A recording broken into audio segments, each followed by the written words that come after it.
Welcome to Literary Analysis Essay Body Paragraphs with Mrs. T. This video assumes you already have some brainstorming or outlining work done and know where you are going with your paper. If you need help with those steps, please see my other videos about those topics for some tips.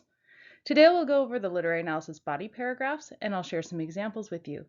These examples are a continuation of the example from my video on introduction paragraphs using some pieces from To Kill a Mockingbird.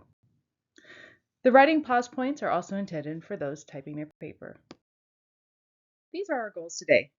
We want to see if we can write the first draft of your body paragraphs, see if you can properly cite those examples in your text, and also introduce those examples with some good context.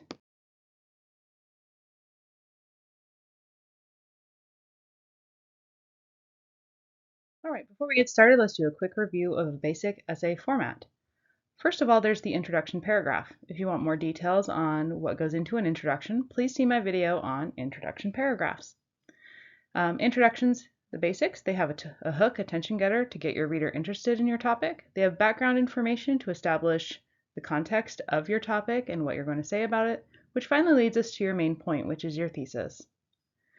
In today's video, we're doing body paragraphs. We will usually have multiple body paragraphs. Please check with your instructor to know how many body paragraphs they require, but just know that I tend to tell my students that you need enough body paragraphs to prove your point and show that you've analyzed the entire body of the piece of literature you've been asked to analyze. Some of you may know some other acronyms that are helpful in thinking about body paragraphs. Lots of teachers use different acronyms or tricks to teach you these concepts. One of the ones I hear a lot from students who've taken history courses is the SIR paragraph. This is often used in argument, but if you think about it, literary analysis really is an argument. It's an argument about a piece of literature and your interpretation of it.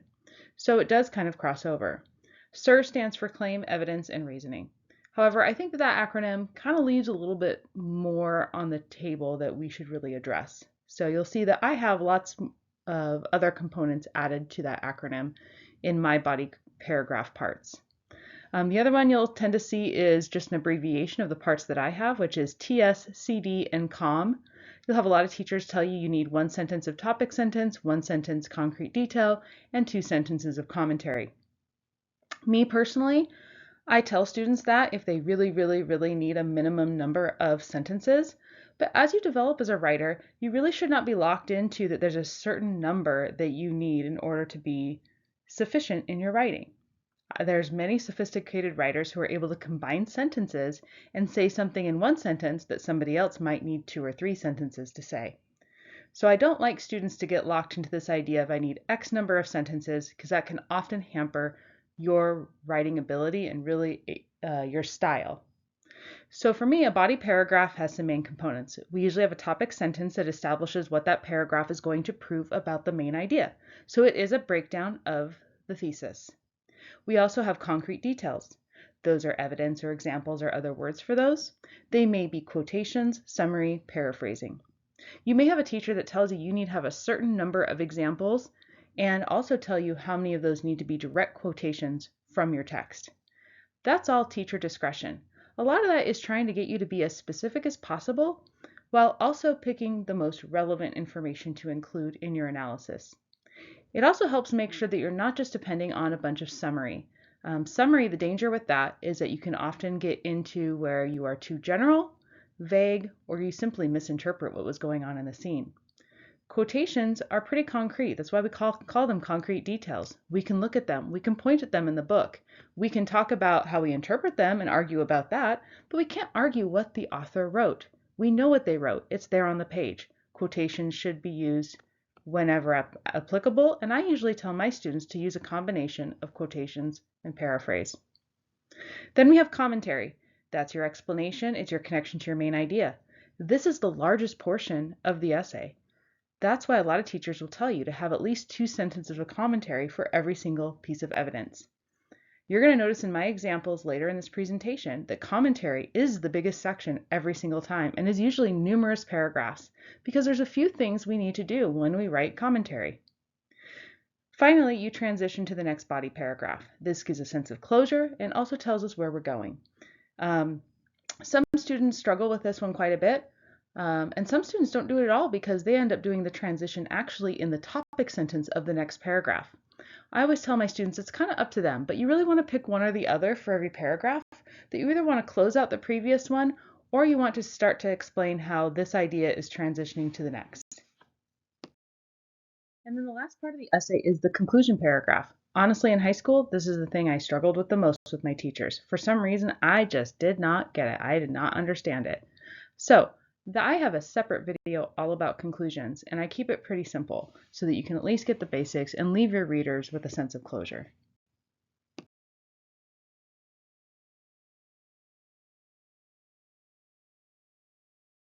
Before watching this video, you should have already organized how you want to write your body paragraphs.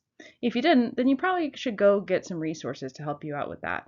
You might see some of my resources or see if your teacher has any that you can use. Did they have you write an outline? Did they have you do any type of pre-writing, any brainstorming? Use those before you jump into writing your body paragraphs.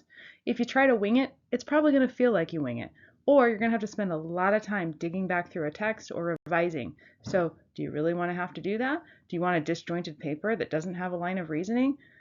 That's where the writing process helps out. Outlining, brainstorming, pre-writing really helps to make sure you have solid ideas and a solid foundation. This is a thesis statement I'm working with for the body paragraphs in this video. I used it in a previous video about introductions, so you can pause and read it if you need to.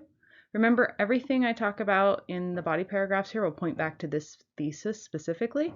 I've also underlined some key terms here and made them a little purplish color to help you keep in mind what my main ideas are as we work on topic sentences.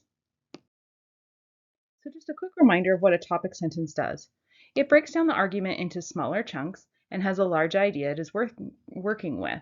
It also may include reference to the writing technique you're going to analyze. Remember to use some of the key words from your thesis in your topic sentence. The topic sentence should help support and prove your thesis. If it doesn't, it's off topic and it's irrelevant and should not be included. Your teacher may have provided you with sentence stems. Use those if you have them. You can also look online for lots of resources that have access to different sentence starters if you need them. However, I do often tell kids to avoid them too much because they can start to sound very formulaic in your writing. So here's my topic sentence example. It says, the first person who helped Scout realize people are not what they seem to be is Miss Maudie Atkinson, who is characterized through her dialogue. So when you write, try out transitional words or phrases for your first ideas. Things like the first, to begin with, the primary, the number one, the most important. However, if you start to do this too much, it can, like I said earlier, it can start to sound a bit formulaic. So just be cautious. So now that we have a topic sentence that's solid and we know what we're going to talk about in that paragraph, it's time to embed some examples. However, we need to remember some things before we jump into that. Context matters with examples. Too often I see students plopping in quotations because they're required by the teacher, but then the writing just doesn't make a whole lot of sense and it's incredibly formulaic and it feels very forced. So one way to fix this is to build context. Now it depends on what you're analyzing. If you're analyzing a story, novel, or play, you need to think of what scene is it from, what was going on, who was involved, what is the circumstance. Are you analyzing a poem? Well, then which stanza are we talking about? What is the poet writing about in that portion? The next thing you need to remember is to only quote the most important part of the text. You don't need to include the whole sentence. You can use part of it, that's okay, but you still need to have that context to set up an incomplete sentence. And also make sure the flow works. If you're analyzing a simile, then quote the simile and put the rest in your own words. If you're analyzing harsh diction used to describe a character's mannerisms, then only quote those harsh words and paraphrase the rest. If you don't know how to properly parenthetically cite examples, please see my other video on literary analysis evidence. So here's how we can give some context and also include embedding our evidence. So the first thing we need to do with context is think about where the example comes from in the text, what's going on, like I mentioned in the previous portion. Or we could break down the topic sentence into a more specific idea, as my example does here. So mine says, Miss Maudie is very mature and has exceptional grammar. So what is taken is my bigger idea about Miss Maudie and her influence and is given a very specific comment about her. Now, some of you might say, well, is that another topic sentence? No, it's actually some evidence. It's just very general evidence, but it is setting up some context. And then I'm going to go into the specific example that has a quotation that actually proves what I just said. So my example I chose has some context, and then the quotation, and then the citation in parentheses, Lee 57. So it says, as she gets to know her neighbor early in the book, Scout thinks her speech was crisp for a Macomb County habitant. So there I go. I blended it in. It flows right with my writing. I didn't really have to try to fake my way into including that in. I didn't just plop the quote in. It just flows with the previous sentences. All right, before we get to the big thing, which is commentary, I have to address this. Did you know that you can actually have more than one example in the same sentence or in the same section before you start your commentary, if they are closely related, and the context usually should be connected? So this really works well if you have several small pieces of evidence that function in the same way and are about the same issue. It works really well when you notice repetition in the writing, or you notice some types of patterns, especially diction, like an author's language. So for my example, it's if you notice when you're reading something that similar words with a similar connotation, let's say, are used to describe a character throughout the book, and you have them sprinkled throughout the book, you could introduce that and list all of those, but you quote each one with the page numbers they pop up on. And what you're showing is that there's a culmination of evidence that proves that the author is characterizing this person in this way. Our body paragraphs. All right, now that we have introduced an example and our reader understands where it came from in relation to the rest of the text, it's time to explain it. For this, you may need to interpret the example, but be careful that you don't just simply repeat the example in your own words. That is really boring and redundant, and it's just not good writing. Your quotations or examples should be able to stand on their own, and the commentary should really make connections and make interpretations. If you have something that is really subjective, meaning it has multiple meanings or it's symbolic, you probably do need to interpret it before you get into the larger meaning of it. So here's my example. I said that since Miss Maudie is like Scout's mom, Miss Maudie shows Scout through her behavior how to speak like a lady. Scout used to speak immaturely, but now she speaks more maturely, but this is not simply due to Scout growing up, but also because of Maudie's influence. While Scout and Jem previously saw Miss Maudie as just another adult in the neighborhood, they come to respect her and see there is more to her than they first thought. Okay, you're going to notice that's several sentences long because I'm processing ideas. Others may have complex sentences, so you may not have as many sentences because you just can pack a lot into one sentence. But make sure you're always connecting to what it is you're trying to prove. So you have to ask yourself, have you given enough evidence to prove your point? Think about a court case. If somebody is being tried for a crime, shouldn't you have multiple pieces of evidence to support why somebody's guilty? If you are accused of something, wouldn't you want the prosecutors to have lots of evidence against you if they're going to try to say that you did something? Same thing with proving an argument. The more evidence you have, the better. Also, do you have evidence from throughout the work or just one section? That really shows an incomplete understanding of the work if you only pick examples from one section of the text. So just keep that in mind and just say, okay, do all my examples come from just the beginning? Do I have any examples from the middle and end of the book that I could also add on to that? Where do we see this develop throughout the work? Does it develop further? Does it shift and change? Is it one way at the beginning and another way as we keep going as far as our interpretation and what the author is saying? So be mindful of that when you're building your body paragraphs, that you can be more sophisticated by showing how the author plays with these ideas throughout the work. All right, so typically I tell students to continue the same method for the rest of their examples for the body paragraph 1. You need to make sure you transition to the next idea, explain how the next example adds to your previous example. It really should be doing that, or maybe it's showing a slight shift, like maybe it's getting more specific or more extreme. Like I tell my students with Of Mice and Men, if you're going to argue that Lenny behaves animalistically, maybe you have an example from the beginning of the book where he drinks like a horse. Well, later, do we see it getting more amplified? Yeah, maybe we have the description of his paws, and maybe we see his actions of him crushing a man's hand with one hand of his own. Those could show how this idea is building in the book and progressing rather than just being another instance of the same thing. It is the same, but it is elevated So make sure you're clear with that when you're building up your evidence. That shows a line of reasoning. You're connecting the ideas to each other.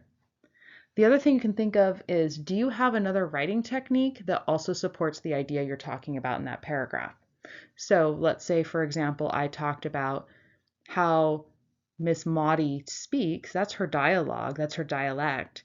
But do I have an example of specific words she uses? That's picking apart specific diction that the author picked for that character to say, which really says something about who she is and her formality of speech. So that could be something I go into in my next example. Then work on a closing transitional sentence. This is something a lot of students struggle with. They just write the paragraph and want to move on to the next one. So one technique you can do is to wrap up what you were talking about, just sum it up. And then maybe the next paragraph starts with the topic sentence that starts with a transition or a connection. Or you can bridge from one idea to the next. You can end the paragraph with how what you just talked about connects to what is coming up. So I have two examples here. One is the wrapping up, and it's Miss Maudie is like the mother Scout never had. The other one, which is a bridge, says, however, Miss Maudie is far from the only adult who had a profound impact on Scout's view of herself and the world.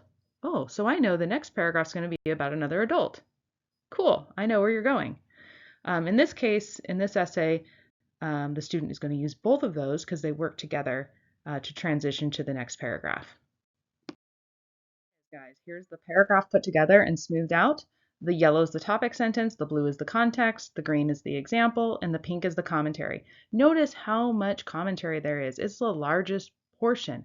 This is analysis. When your teacher asks you to do an analysis, that's what they want to see. They want to see what your interpretations and connections and ideas. That's what we care about. We want to show you understand what was written and how it was written and why and how that all interplays.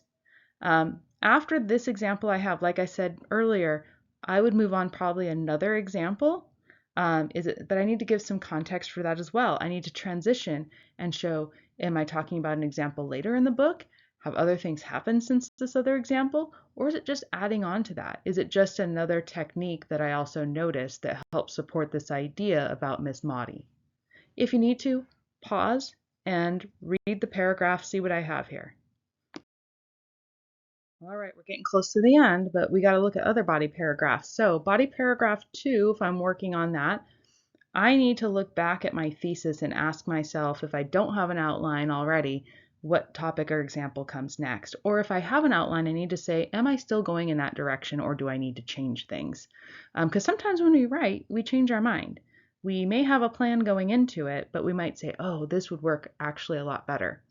Now, you got to be careful though that you don't go on a tangent. So that's why I say you got to look back at your thesis. So once you've located your second idea that you're going to go with, whatever that is, you need to think of your topic sentence. So my example is, another character who taught Scout not to judge people before she knew them was her father, Atticus. It's clear that's what that paragraph is going to be about. I'm going to analyze how Harper Lee, the author, was able to construct this, how it made me reach this conclusion, and what evidence I have to support it. So this is exactly the same as the previous for introducing evidence. We want context. We want to include the quote. We then want commentary. And if we need it, we need interpretation of the quote before we start going into the other details. Here is my body paragraph 2. You'll notice this one, the commentary is slightly shorter. Maybe it didn't need as much because maybe my evidence here was a little bit more obvious. So I would continue this paragraph though with some other concepts or other ways I notice Atticus serving as a good example to his daughter and what he taught her.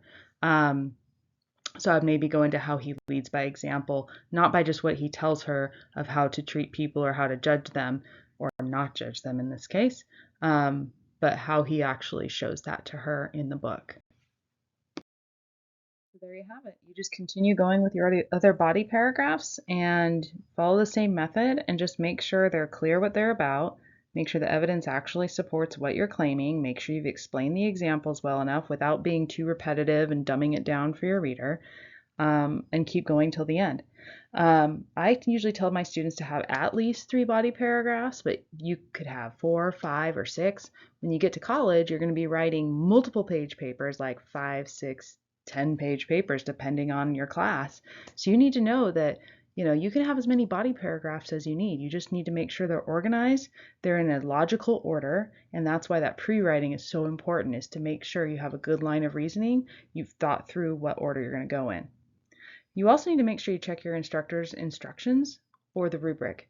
Some teachers tell you, I want X number of paragraphs, I want X number of examples, and you need to make sure you follow that, double check it, so that you have a well-developed paper. I also get asked by a lot of kids, like, how many examples should I have? I don't like to give a lot of numbers for these things because then it feels like kids are just doing the bare minimum rather than focusing on the ideas. You're focusing more on quantity than quality. So I tell kids you need enough examples to solidly prove your points and show you analyze the whole text and not just part of it. If I read a paper and I'm like thinking to myself as a reader, well, what about this scene or what about this example? That's a problem. Work within the space that you have that your instructor gave you, if they gave you a page number limit, and go from there. But all paragraphs should have at least one example. Otherwise, it's not a full paragraph. You didn't provide any evidence in this type of essay. So you need to ask yourself if you solidly proved it, and go beyond the minimum. Go beyond what your instructor asked you. Usually they give you a number because they think that's a bare minimum to have something that you've said. But reach further, dig back into the book, notice things you didn't notice the time before, or if it's a poem, reread it, see if there's anything else you could comment on that's meaningful. And again, remember, if you can't explain why the author wrote it the way they did and how it relates to the main idea that they're going for, then it's not really worth noting. Thank you for watching this video about body paragraphs in literary analysis essays. If you want to see more of my materials or you want to support my work, please visit my YouTube channel, like and subscribe to the channel, or go visit my Teachers Pay Teachers page and pay for some actual handouts, materials, and lessons.